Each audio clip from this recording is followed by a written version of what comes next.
Hi beautiful people, and welcome back to my channel. I am Charlotta. If you are new here, I am super pleased that you decided to click on this video and join me today.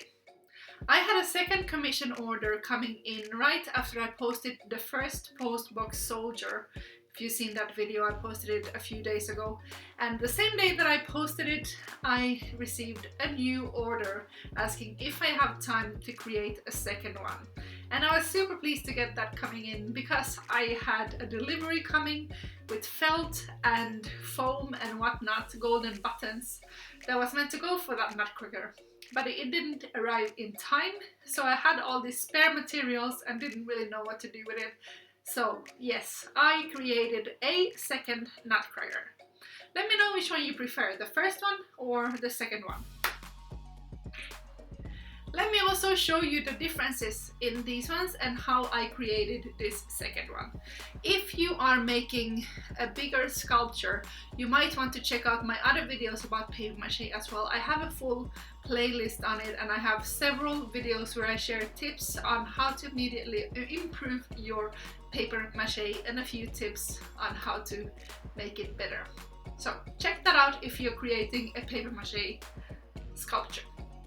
But now, let's go backwards a few days in time and let me show you how I created this second postbox soldier. It is raining! Woo! So I'm on my way to buy some more supplies for the second Nutcracker. I need some cotton for the hair and some wallpaper paste for the paper mache.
Fingers. This is why I have this love-hate relationship with the glue gun.